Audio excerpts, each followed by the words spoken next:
پھر تو یہ بھی مراد ہوگی، لیکن اس طرح نہیں ہے۔ حضرت جابر رضی اللہ تعالیٰ عنہ آپ بیان کرتے ہیں کہ نبی کریم صلی اللہ علیہ وآلہ وسلم نے فرمایا ہر بیماری کی دعا ہے، تو جب کسی بیماری کی دعا حاصل ہو جائے تو وہ اللہ کے اذن سے تندرست ہو جاتا ہے، اللہ کے حکم سے وہ تندرست ہو جاتا ہے۔ اب دیکھیں حضور نے فرمایا کہ ہر بیماری کی دوا موجود ہے، یعنی کہ دوا کھانا نبی کریم صلی اللہ علیہ وآلہ وسلم کے فرمان سے ثابت ہے۔ حضرت ابو ہریرہ رضی اللہ تعالیٰ عنہ آپ بیان کرتے ہیں کہ نبی کریم صلی اللہ علیہ وآلہ وسلم نے فرمایا اللہ نے کوئی بیماری نازل نہیں کی مگر اس کی دوا بھی نازل کی ہے، یعنی کہ اگر بیماری ہے تو دوا بھی ہے، بندہ دوا کھانے والا اللہ کے توکل سے بری ہو جائے گا۔ حضرت جابر رضی اللہ تعالیٰ عنہ آپ بیان کرتے ہیں کہ نبی کریم صلی اللہ علیہ وآلہ وسلم نے حضرت ابی بن کعب کی طرف ایک طبیب بھیجا، اس نے ان کی ایک راگ کاٹ دی، پھر اس پر گرم لوہے سے داغ لگایا۔ اب دیکھیں یہ صحیح مسلم میں بھی حدیث موجود ہے، داؤد میں بھی موجود ہے، ابن ماجہ میں بھی موجود ہے، مسند احمد میں بھی موجود ہے۔ پیچھے نبی کریم صلی اللہ علیہ وآلہ حضرت مغیرہ بن شعبہ رضی اللہ تعالیٰ عنہ آپ والی جو بیان کردہ حدیث مبارکہ اس میں حضور نے فرمایا جس نے داغ لگایا گرم لوہے سے وہ اللہ کے توکل سے بری ہو گیا۔ لیکن یہاں پہ حضرت جابر کہتے ہیں کہ حضور نے حضرت ابی بن کعب کی طرف حکیم کو بھیجا، طبیب کو بھیجا، اس نے جا کے آپ کی ایک رگ کاٹی، پھر اس کے بعد اس کے اوپر گرم لوہے سے داغ لگایا۔ تو کیا حضرت ابی بن کعب اللہ کے توکل سے بری ہو گئے؟ انہوں نے اللہ پہ توکل نہیں کیا؟ اس سے مراد یہ ہے کہ جس نے محض گرم لوہے کے اوپر ہی سہارا لیا کہ یہ گرم لوہا ہی ہمیں تندرست کر سکتا ہے یا شفا دے سکتا ہے، وہ اللہ کے توکل سے بری ہوا ہے۔ یا یہ صرف دم کروانا یہی ہمیں شفا دے سکتا ہے یا صرف یہی ہماری تندرستی کا سبب بن سکتا ہے، وہ توکل سے بری ہوا، نہ کہ وہ بندہ کہ دم وہ کرواتا ہے اور وہ یہ کہتا ہے کہ حقیقی شفا دینے والا اللہ ہے۔ ڈاکٹر کے پاس وہ جاتا ہے لیکن وہ کہتا ہے کہ حقیقی شفا دینے والا اللہ ہے۔ وہ دم کروانے کے لیے تو جاتا ہے لیکن وہ یہ کہتا ہے کہ دم کرنے والا شفا نہیں دیتا، شفا اللہ رب العزت دیتا ہے۔ حضرت انس رضی اللہ تعالیٰ عنہ آپ بیان کرتے ہیں نبی کریم صلی اللہ علیہ وآلہ وسلم نے گردن کے دونوں جانب،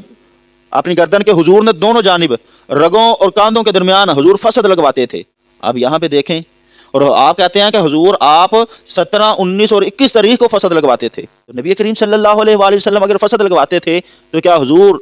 یہ سوچ کے فصد لگواتے تھے کہ یہ جو فصد ہے یہ شفا دینے والا ہے؟ بلکہ حقیقی شفا دینے والا اللہ ہے، لیکن یہ سبب جو اختیار کیا ہے یہ نبی علیہ السلام کی سنت ہے سبب کو اختیار کرنا۔ حضرت سہل بن سعد رضی اللہ تعالیٰ عنہ سے سوال کیا گیا کہ نبی کریم صلی اللہ علیہ وآلہ وسلم کا کس چیز سے علاج کیا جاتا تھا؟ تو انہوں نے کہا اس چیز سے مجھ سے زیادہ جاننے والا کوئی باقی نہیں ہے، یعنی کہ اس چیز کو جتنے لوگ اب موجود ہیں ان میں سے اس چیز کو سب سے زیادہ میں ہی جاننے والا ہوں کہ حضور کا کس چیز سے علاج کیا جاتا تھا۔ تو آپ نے کہا کہ حضرت علی رضی اللہ تعالیٰ عنہ جب احد میں حضور زخمی ہوئے تو حضرت علی رضی اللہ تعالیٰ عنہ آپ اپنی ڈال میں پانی لے کر آتے تھے، حضرت فاطمہ سے زخم کو دھوتی تھیں، پھر چٹائی کو جلایا گیا اور اس کو راکھ زخم پر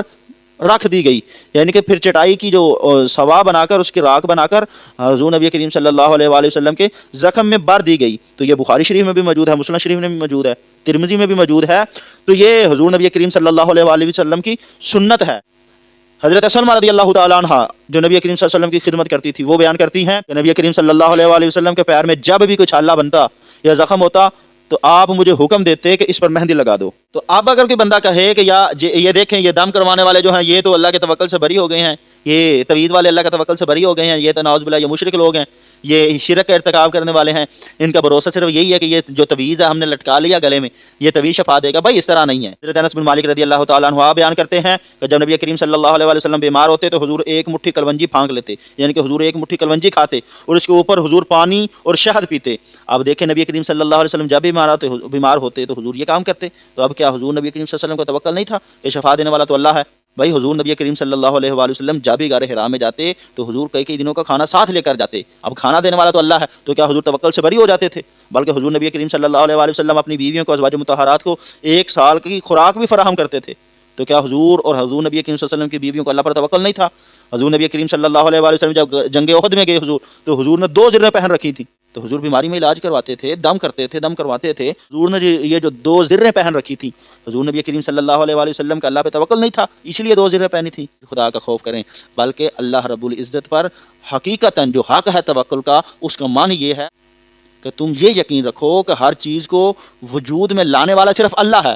اور کسی چیز کا ملنا یا نہ ملنا، نفع اور نقصان، فقر اور غنا، مرض اور صحت، امتحان میں کامیابی یا ناکامی، موت اور حیات اور ان کے علاوہ دوسری چیزیں سب اللہ تعالیٰ کی قدرت اور اختیار میں ہیں۔ پھر اس یقین کے ساتھ اپنے مطلوب کو حاصل کرنے کے لیے سبب کو بروئے کار لاؤ، سبب کو اختیار کرو۔ جیسا کہ پرندے شام کو واپس گھر آتے ہیں، صبح نکلتے ہیں رزق کی تلاش کے لیے، اب وہ وہیں پر بیٹھے رہیں کہ ہمارا تو اللہ پہ توکل ہے، ہمیں تو اللہ رزق دے دے گا یہاں پر بیٹھے بیٹھے. تو اس طرح نہیں، توکل وہ اللہ پہ کر کے صبح اسباب اختیار کرتے ہیں، وہ نکلتے ضرور ہیں لیکن توکل ان کا اپنے رب کے اوپر ہی ہوتا ہے. تو حضرت شعیب علیہ السلام کو جب دھمکی دی گئی کہ لنخرجنک کا، ہم تمہیں نکال دیں گے، تو حضرت شعیب علیہ السلام نے کہا اللہ توکلنا، ہمارا توکل اپنے رب کے اوپر ہے.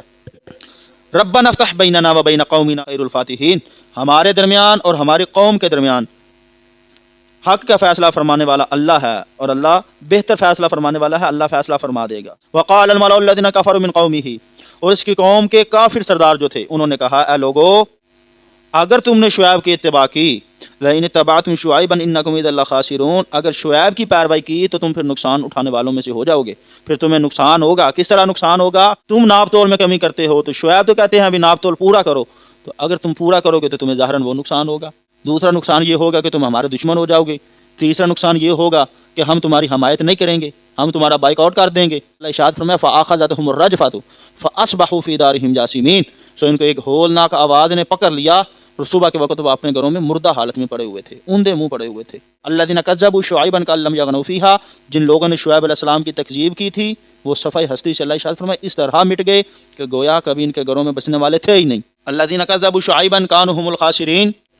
جن لوگوں نے شعیب علیہ السلام کی تکذیب کی تھی وہ نقصان اٹھانے والے تھے، نہ کہ وہ جنہوں نے پیروی کی تھی. فتولی عنہم، پھر شعیب علیہ السلام سے ان سے کنارہ کش ہو گئی. قال یا قوم لقد ابلغتکم رسالات ربی، پھر شعیب علیہ السلام نے کہا میری قوم میں نے تمہیں اپنے رب کے پیغامات پہنچا دیے تھے. ونصحت لکم،